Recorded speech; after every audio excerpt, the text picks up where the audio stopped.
പിതാവിന്റെയും പുത്രന്റെയും പരിശുദ്ധാത്മാവിന്റെയും നാമത്തിൽ ആമേൻ. പിതാവിന്റെയും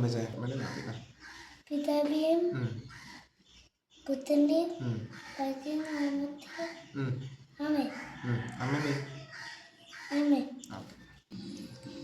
പ്രൊട്ടസ്റ്റന്റ് സഭാവിശ്വാസികൾ നടത്തുന്ന ഒരു ആക്ഷേപമാണ്, കത്തോലിക്ക സഭയ്ക്കെതിരെ നടത്തുന്ന ഒരു ആക്ഷേപമാണ് കത്തോലിക്കരെല്ലാം വിഗ്രഹ ആരാധകരാണ് എന്നുള്ളത്. അത് നമുക്കൊന്ന് പരിശോധിക്കാം. കത്തോലിക്കരെല്ലാം വിഗ്രഹ ആരാധകരാണോ? ഇപ്പം വിശുദ്ധരെ കത്തോലിക്കർ ആരാധിക്കുന്നുണ്ടോ? കത്തോലിക്ക സഭ പഠിപ്പിക്കുന്നത് വിശുദ്ധർക്ക് നമ്മൾ നൽകുന്നത് വണക്കമാണ്. വിശുദ്ധരെ നമ്മൾ വണങ്ങുക, ദൈവത്തെ ആരാധിക്കുക. വിശുദ്ധർ എന്ന് പറഞ്ഞു കഴിഞ്ഞാൽ കർത്താവിന് വേണ്ടി സകലതും ത്യജിച്ച് സഹനങ്ങളിലൂടെ വിശുദ്ധിയിലേക്ക് എത്തിയവരാണ് വിശുദ്ധർ. ദൈവരാജ്യത്തിന് വേണ്ടി കഷ്ടപ്പെട്ട് പണിയെടുത്തവരാണ് വിശുദ്ധർ. അവരുടെ എല്ലാം സ്ഥാനം സ്വർഗത്തിലാണ്. അതുകൊണ്ടാണ് അവരെ വിശുദ്ധരായി പ്രഖ്യാപിക്കുന്നത്.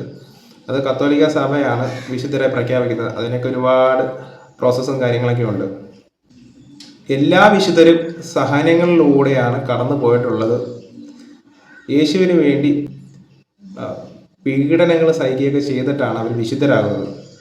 ദൈവരാജ്യത്തിന് വേണ്ടി അത്രത്തോളം കഷ്ടപ്പെട്ടവരാണ് ഈ വിശുദ്ധർ.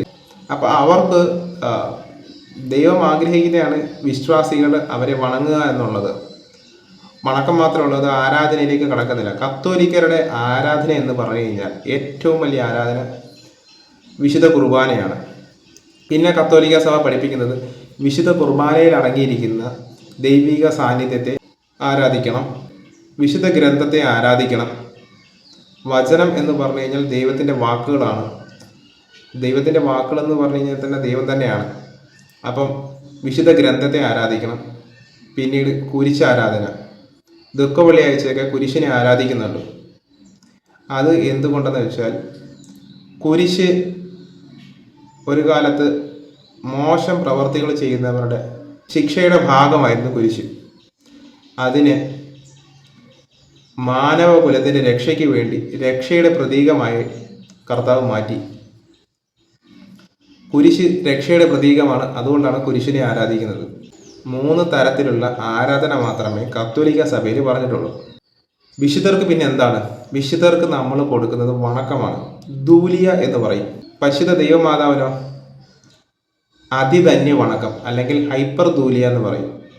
മാതാവ് രക്ഷാകര പദ്ധതിയിൽ യേശുവുമായിട്ട് അത്രത്തോളം സഹകരിച്ച് യേശുവിൻ്റെ അമ്മയായതുകൊണ്ട് മാത്രമാണ് അതിധന്യ വണക്കം കൊടുക്കുന്നത്. അവിടെയും മറിയത്തിന് ആരാധനയില്ല, വണക്കം മാത്രമേ ഉള്ളൂ. ചില ആളുകൾ പറയുന്നത് കേൾക്കാം, ദൈവത്തിന് 1, മാതാവിന് 10. മനസ്സിലായോ? നമ്മൾ ജപമാല ചൊല്ലുമ്പം ഈശോ പഠിപ്പിച്ച പ്രാർത്ഥനയുണ്ടല്ലോ, സ്വർഗസ്ഥനായ ഞങ്ങളുടെ പിതാവ്, അത് 1 വട്ടം ചൊല്ലും. ജപമാല പ്രാർത്ഥനകൾ, നന്മ നിറഞ്ഞ മറിയമേ എന്ന് പറഞ്ഞ പ്രാർത്ഥന 10 തവണ ചൊല്ലും. അപ്പോൾ അവിടെയും യേശുവിന് കുറവും മാതാവിന് 10 എണ്ണം ഉണ്ട്. ബാലിശമായ ആരോപണം ചിലർ പറയുന്നത് കേട്ടിട്ടുള്ളതാണ്. അതുകൊണ്ടാണ് ഞാനിത് പറയുന്നത്. സ്വർഗസ്ഥനായ ഞങ്ങളുടെ പിതാവേ എന്ന പ്രാർത്ഥനയും നന്മ നിറഞ്ഞ മറിയമേ എന്ന് പറയുന്ന പ്രാർത്ഥനയും ബൈബിളിലുള്ളതാണ്, ബൈബിൾ വാക്യമാണ്. പിന്നെ സഭ അതിൽ കൂട്ടിച്ചേർത്തത് മാത്രമാണ് പരിശുദ്ധ മറിയമേ തമ്പുരാൻ്റെ അമ്മേ, പാപികളായ ഞങ്ങൾക്ക് വേണ്ടി ഇപ്പോഴും ഞങ്ങളുടെ മരണസമയത്തും തമ്പുരാനോട് അപേക്ഷിക്കണമേ എന്നുള്ളത്. നിരന്തരം വചനം ഏറ്റുപറഞ്ഞ് പ്രാർത്ഥിക്കുന്നത് എങ്ങനെയാണ് മാതാവിന് ആരാധന കൊടുക്കുന്നതാവുന്നത്? അത് എനിക്കറിയത്തില്ല. ഇവർ പറയുന്നത് എന്താണ്? യഥാർത്ഥത്തിൽ വിശുദ്ധരെ നമ്മൾ ആരാധിക്കുന്നുണ്ടോ? ചില വിശ്വാസികളുടെ പെരുമാറ്റം മൂലമാണ് ഈ ഒരു ആക്ഷേപം കേൾക്കാൻ കൂടുതൽ കാരണം. നമ്മുടെ യഥാർത്ഥ ആരാധന എന്തെന്ന് മനസ്സിലാക്കാത്ത, ബൈബിള് വായിക്കാത്ത ഒരു വിശ്വാസിക്ക് പറ്റുന്ന ചെറിയ അബദ്ധങ്ങളാണ് ഇതൊക്കെ. വിശുദ്ധരുടെ തിരുനാളുകൾ ചെയ്യുന്നതാണ് ഏറ്റവും വലിയ കാര്യം എന്ന് ചിന്തിക്കുകയും പരിശുദ്ധ കുർബാനയ്ക്ക് പ്രാധാന്യം കൊടുക്കാതിരിക്കുകയും ചെയ്യുന്ന ക്രിസ്ത്യാനികൾ കൊണ്ടാണ് ഈ ആക്ഷേപങ്ങൾ കേൾക്കുന്നത്. വിശുദ്ധരെല്ലാം മറ്റുള്ളവർക്ക് ക്രിസ്തുവിനെയാണ് ചൂണ്ടിക്കാണിച്ചു കൊടുക്കുന്നത്. നമ്മൾ സാധാരണ വിശ്വാസികൾ വിജാതിയർക്ക് കാണിച്ചു കൊടുക്കുന്നത് വിശുദ്ധന്മാരെ. അതാണ് ഈ ആക്ഷേപത്തിൻ്റെ പുറകിലുള്ള മറ്റൊരു കാര്യം. വിജാതീയരായിട്ടുള്ള ആളുകൾക്ക് നമ്മൾ കർത്താവിനെ കാണിച്ചു കൊടുക്കാതെ വിശുദ്ധരെ ചൂണ്ടിക്കാണിച്ചു കൊടുത്തു കഴിഞ്ഞാൽ ഇങ്ങനെയുള്ള ചോദ്യങ്ങൾ, ഇങ്ങനെയുള്ള ആക്ഷേപങ്ങളൊക്കെ കേൾക്കും. അതിനും ഈ ആക്ഷേപങ്ങൾക്കൊക്കെ കാരണം ഒരു പരിധിവരെ നമ്മൾ തന്നെയാണ്. തിരുനാളുകളുടെ പ്രദക്ഷിണത്തിന് ഭയങ്കര ജനക്കൂട്ടമായിരിക്കും. അവിടെ ഇവിടെ പല ആളുകളും പ്രദക്ഷിണത്തിലൊക്കെ പങ്കെടുക്കുകയും പ്രദക്ഷിണത്തിൽ പങ്കെടുക്കുന്നതിനെ പലരും മദ്യപിക്കുന്ന കണ്ടിട്ടുണ്ട്. അതുപോലെ തന്നെ പ്രദക്ഷിണത്തിനൊക്കെ ഒരുപാട് പണം ചിലവാക്കി പടക്കം പൊട്ടിക്കുന്നതും ഒക്കെ കണ്ടിട്ടുണ്ട്. ഇതിലൊന്നും ഒരു അർത്ഥവുമില്ല.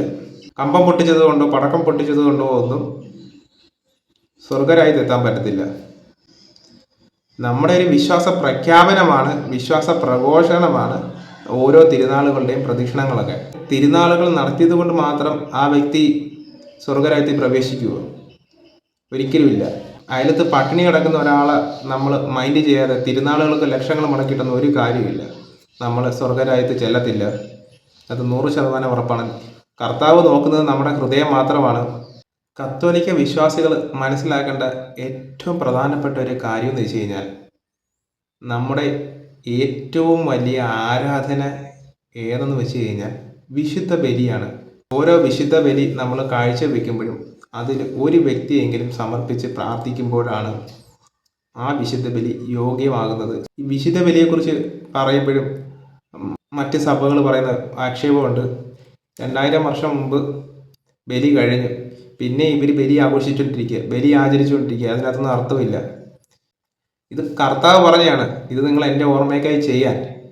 കർത്താവ് ചെയ്യാൻ പറഞ്ഞ കാര്യം കുറച്ച് ആളുകൾ തെറ്റാന്ന് പറയുമ്പം നമുക്കൊരിക്കലും അത് അംഗീകരിക്കാൻ പറ്റത്തില്ല. അവരതിനെ കുറച്ച് ന്യായീകരണങ്ങളൊക്കെ പറയും. ഒരിടയ്ക്ക് ഞാനൊരു പ്രൊട്ടസ്റ്റൻ്റ് വിശ്വാസിയുടെ വായിൽ നിന്ന് കേൾക്കാനിടയായി. ബലിയെക്കുറിച്ച് പറഞ്ഞപ്പോൾ തന്നെയാണ്, ക്രിസ്തുവും ബലിയാലും തമ്മിൽ എന്ത് ബന്ധമെന്ന്. ബലിയാലെന്ന് വെച്ച് കഴിഞ്ഞാൽ അവർ പറയുന്നത് ബലി എന്നാണെന്ന്. അപ്പോൾ അത്രയുള്ള അവരുടെ നോളജ് എത്രയുള്ളതെന്ന് മനസ്സിലാക്കുക. ഇവർ പറഞ്ഞു കേട്ടപ്പോൾ ഞാൻ ബലിയാൽ എന്താണെന്ന് ചിന്തിക്കാൻ അറിയാം. എന്തായാലും ബലിയല്ലെന്ന് എനിക്കറിയാം. അങ്ങനെ ഞാൻ ഈ ബലിയാലിൻ്റെ അർത്ഥം നോക്കിയപ്പോഴാണ് മനസ്സിലായത്. ഇംഗ്ലീഷ് ബൈബിൾ എടുത്ത് നോക്കിയപ്പം ബലിയാലിൻ്റെ സ്പെല്ലിംഗ് ഉണ്ട്. ഇംഗ്ലീഷ് വേർഡ് അതേ കണക്ക് മലയാളത്തിലേക്ക് എഴുതി വെച്ചിരിക്കുകയാണ്.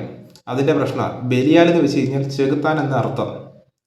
ക്രിസ്തുവും ചെകുത്താനുമായി എന്ത് ബന്ധമാണെന്ന് ചോദിച്ചേക്കുന്നത്. ഈ പ്രൊട്ടസ്റ്റൻ്റ് സഭാവിശ്വാസികളുടെ അറിവ് അത്രയേ ഉള്ളൂ. ബലിയാലെന്ന് വെച്ചാൽ ബലി എന്ന് അവർ ചിന്തിച്ച് വെച്ചേക്കുന്നത്. അപ്പം ഇങ്ങനെയുള്ള ആളുകളാണ് കത്തോലിക്ക സഭയെ പഠിപ്പിക്കാൻ വരുന്നത്. ഇതിൽ നിന്നും മനസ്സിലാക്കേണ്ടത്, കത്തോലിക്ക വിശ്വാസികൾ അത്യാവശ്യം ബൈബിളെങ്കിലും വായിച്ചിരിക്കണം. ബൈബിളിൽ നല്ല അറിവുണ്ടായിരിക്കണം. ഇങ്ങനെയുള്ള ചോദ്യങ്ങൾ വരുമ്പോൾ നമുക്കതിനെ പറഞ്ഞ് തിരുത്തി കൊടുക്കാനും നമുക്ക് തെറ്റ് പറ്റാതിരിക്കാൻ അത്യാവശ്യം ബൈബിളെങ്കിലും വായിച്ചു വെച്ചിരിക്കണം. വിശുദ്ധ ബലി എന്താണെന്ന് മനസ്സിലാക്കി വെച്ചേക്കണം. ഇത് മാത്രമല്ല, പല വിശുദ്ധരുടെയും ബുക്കുകളൊക്കെ വായിക്കണം. നെറ്റിലൊക്കെ അവൈലബിൾ ആയിട്ടുള്ള സയൻസ് പ്രൂവ് ചെയ്തിട്ടുള്ള യൂക്രസ്റ്റ് മിറക്കിൾസൊക്കെ ഉണ്ട്. അതൊക്കെ നമ്മളൊന്ന് റെഫർ ചെയ്യുക, വിശുദ്ധരുടെ ബുക്കുകളൊക്കെ വായിക്കുക. ഇങ്ങനെയൊക്കെ ഉണ്ട്. ഒരു പരിധി വരെ നമുക്ക് വഴിതെറ്റാതിരിക്കും. ഈ പ്രൊട്ടസ്റ്റൻ്റ് സഭാവിശ്വാസികളൊന്നും ഇവരൊന്നും അംഗീകരിച്ചിരുന്നില്ല. എത്ര ആയാലും ഇവർ അംഗീകരിക്കത്തില്ല. ഇവർ ഭയങ്കര തർക്കമാണ്. പല കാര്യങ്ങളിലും ഇവർ ഭയങ്കര തർക്കമാണ്. ഈ തർക്കത്തിൻ്റെ ആത്മാവെന്ന് പറഞ്ഞു കഴിഞ്ഞാൽ തന്നെ അത് ചെകുത്താനാണെന്ന് മനസ്സിലാക്കാൻ അവർക്ക് പറ്റുന്നില്ല. അപ്പോൾ ഇത്രയേ ഉള്ളൂ ഇന്നത്തെ വീഡിയോ.